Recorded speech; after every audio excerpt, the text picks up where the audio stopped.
whom gave their lives for our freedoms. I want to extend a thank you to the Town of Trophy Club, the Police Department, the Police Department Explorers, the Stars and Stripes, the Scouts, the Trophy Club Country Club, the Byron Nelson High School Band, the Metroports Veteran Association, and everyone who helped make this ceremony possible. I also want to say welcome and thank you for coming to Congressman Burgess's representative. Thank you for being here.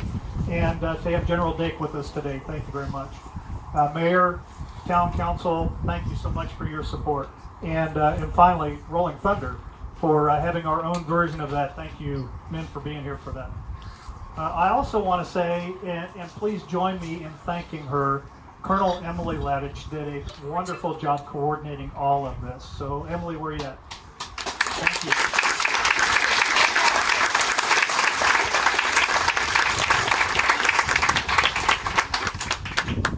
Is Jim Karl here? Jim's been fighting some health issues, and he was the spark that got this all started several years ago. So if you're connected to him on Facebook or you see him, just keep him in your thoughts and prayers. Please allow me to read you a letter written by Master Sergeant Gary Gordon, who posthumously received the Medal of Honor for his actions in Somalia in 1993. His wife Carmen found this in his footlocker. My love, I'm so very lucky to have you as a wife. I know you have the ability to go far and shall as long as you believe. It takes longer to build that foundation because the bricks break off now and then. Life's funny sometimes. The key is to keep a sense of humor. Don't take it seriously. Enjoy it. The real secret to life is already inside us. Just dig a little deeper. You are strong and will do well in life. I love you and my children deeply.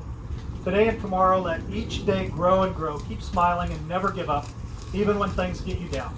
So in closing, my love, tonight, tuck my children in bed warmly. Tell them I love them, then hug them for me, and give them both a kiss goodnight from Daddy. The reason that we mark this day is to reinforce the values and beliefs of our nation and to remind us of the price that has been paid, lest we forget. Carmen Gordon then wrote this for her children that was published in a national newspaper. You will hear this many times about how your father died. You will read what the President of the United States said when he awarded the Medal of Honor. Gary Gordon died in the most courageous and selfless way any human being can act. You may still ask why.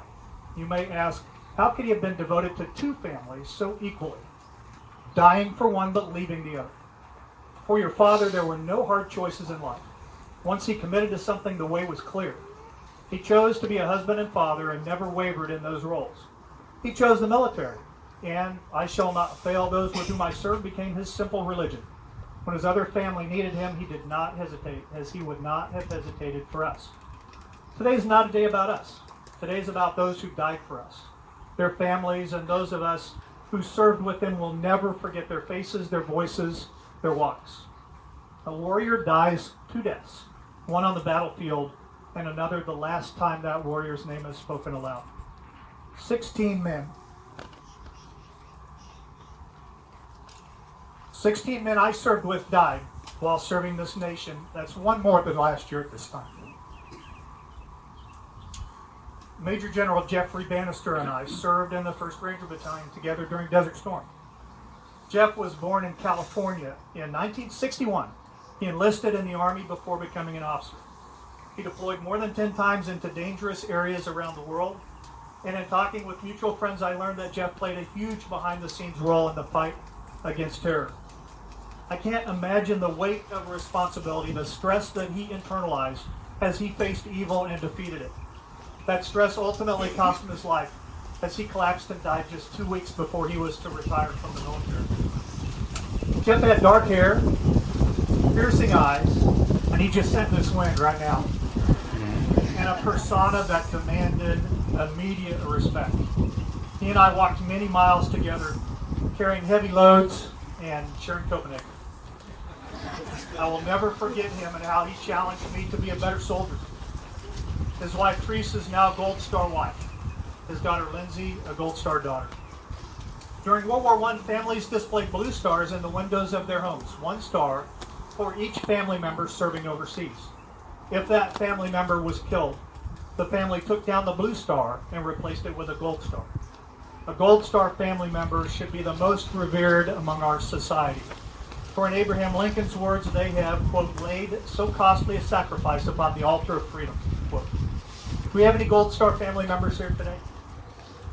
Any Gold Star family members? Please recognize our Gold Star family members. Thank you so much for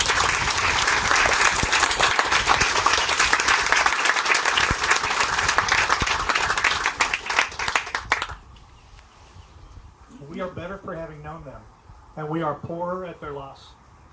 Let us take a measure of comfort in the fact that the loss of these men and women helped make possible the freedoms that we continue to enjoy.